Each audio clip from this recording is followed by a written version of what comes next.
ന്യായപ്രമാണത്തിൽ അത്ഭുതമുള്ള കാര്യങ്ങളെ കാണുവാൻ തക്കവണ്ണം എൻ്റെ ഹൃദയ കണ്ണുകളെ നീ പ്രകാശിപ്പിക്കണമേ.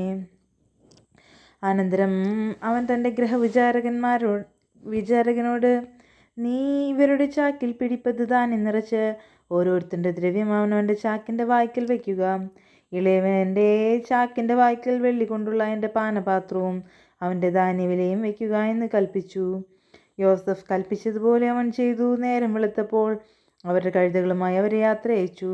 അവർ പട്ടണത്തിൽ നിന്ന് പുറപ്പെട്ട് ദൂരത്താകും മുമ്പേ യോസഫ് തൻ്റെ ഗൃഹവിചാരകനോട്, എഴുന്നേറ്റ് ആ പുരുഷന്മാരുടെ പിന്നാലെ ഓടിച്ചെല്ലുക. ഒപ്പം എത്തുമ്പോൾ അവരോട്, നിങ്ങൾ നന്മയ്ക്ക് പകരം തിന്മ ചെയ്തത് അതിലല്ലയോ എൻ്റെ യജമാനൻ കുടിക്കുന്നത്? അതിനല്ലയോ ലക്ഷണം നോക്കുന്നത്?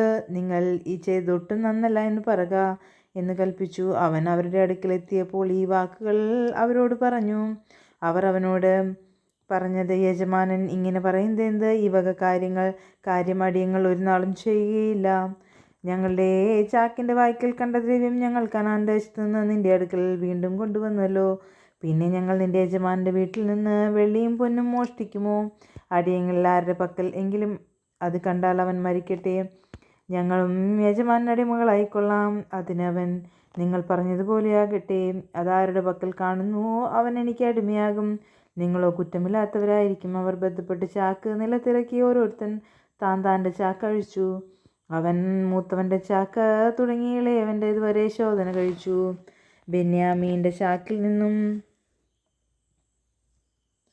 പാനപാത്രം കണ്ടുപിടിച്ചു. അപ്പോൾ അവർ വസ്ത്രം കീറി ചുമട് കഴുതപ്പുറത്ത് കയറ്റി പട്ടണത്തിലേക്ക് മടങ്ങിച്ചെന്നു. യഹൂദയും അവൻ്റെ സഹോദരന്മാരും യോസഫിൻ്റെ വീട്ടിൽ ചെന്നു. അവൻ അതുവരെയും അവിടെ തന്നെയായിരുന്നു. അവർ അവൻ്റെ മുമ്പാകെ സാഷ്ടാംഗം വീണു. യോസഫ് അവരോട്, നിങ്ങൾ ഈ ചെയ്ത പ്രവൃത്തി എന്ത്? എന്നെപ്പോലെയുള്ള ഒരുത്തന് ലക്ഷണവിദ്യ അറിയാമെന്ന് നിങ്ങൾ അറിഞ്ഞിട്ടില്ലയോ എന്ന് ചോദിച്ചു. അതിന് യഹൂദ യജമാനെ, ഞങ്ങൾ എന്തു പറയേണ്ടു? എന്തു ബോധിപ്പിക്കേണ്ടു? എങ്ങനെ ഞങ്ങളെ തന്നെ നീതീകരിക്കേണ്ടു? ദൈവം അടിയങ്ങളുടെ അകൃത്യം കണ്ടെത്തി. ഇതാ ഞങ്ങൾ യജമാനന് അടിമകൾ. ഞങ്ങളും ആരുടെ കയ്യിൽ പാത്രം കണ്ടുവോ അവനും തന്നെ എന്ന് പറഞ്ഞു. അതിനവൻ, അങ്ങനെ ഞാൻ ഒരു നാളും ചെയ്യുകയില്ല. ആരുടെ പക്കൽ പാത്രം കണ്ടുവോ അവൻ തന്നെ എനിക്ക് അടിമയായിരിക്കും. നിങ്ങളോ സമാധാനത്തോടെ നിങ്ങളുടെ അപ്പൻ്റെ അടുക്കൽ പോയിക്കൊള്ളുവീൻ എന്ന് പറഞ്ഞു. അപ്പോൾ യഹൂദ അടുത്ത് ചെന്ന് പറഞ്ഞത്, യജമാനെ, അടിയൻ യജമാനോടൊന്ന് ബോധിപ്പിച്ചു കൊള്ളട്ടെ. അടിയൻ്റെ നേരെ കോപം ജ്വലിക്കരുതേ. യജമാനൻ ഫറവോനെ പോലെയല്ലോ. നിങ്ങൾക്ക് അപ്പനോ സഹോദരനോ ഉണ്ടോ എന്ന് യജമാനൻ അടിയങ്ങളോട് ചോദിച്ചു. അതിന് ഞങ്ങൾ യജമാനനോട്, ഞങ്ങൾക്ക് വൃദ്ധനായൊരു അപ്പനും അവന് വാർദ്ധക്യത്തിൽ ജനിച്ചൊരു മകനുമുണ്ട്. അവൻ്റെ ജ്യേഷ്ഠൻ മരിച്ചുപോയി. അവൻ്റെ അമ്മ പ്രസവിച്ചിട്ട് അവൻ ഒരുത്തനെ ശേഷിപ്പുള്ളൂ. അവൻ അപ്പൻ്റെ ഇഷ്ടനാകുന്നു എന്ന് പറഞ്ഞു. അപ്പോൾ യജമാനൻ അടിയങ്ങളോട്, എനിക്ക് കാണേണ്ടതിന് അവനെ എൻ്റെ അടുക്കൽ കൂട്ടിക്കൊണ്ട് വരുവീൻ എന്ന് കൽപ്പിച്ചുവല്ലോ. ഞങ്ങൾ യജമാനോട്, ബാലൻ അപ്പനെ പിരിഞ്ഞുകൂടാ, പിരിഞ്ഞാൽ അപ്പൻ മരിച്ചു പോകുമെന്ന് പറഞ്ഞു. അതിന് യജമാനൻ അടിയങ്ങളോട്, നിങ്ങളുടെ ഇളയ സഹോദരൻ നിങ്ങളോടുകൂടെ വരാതിരുന്നാൽ നിങ്ങൾ എൻ്റെ മുഖം ഇനി കാണുകയില്ല എന്ന് കൽപ്പിച്ചു.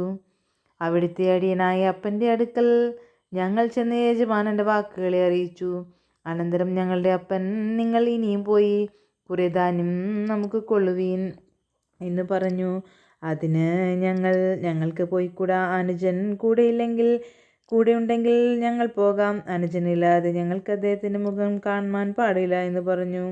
അപ്പോൾ അവിടുത്തെ അടിയനായ അപ്പൻ ഞങ്ങളോട് പറഞ്ഞത്, എൻ്റെ ഭാര്യ എനിക്ക് 2 പുത്രന്മാരെ പ്രസവിച്ചു എന്ന് നിങ്ങൾ അറിയുമല്ലോ.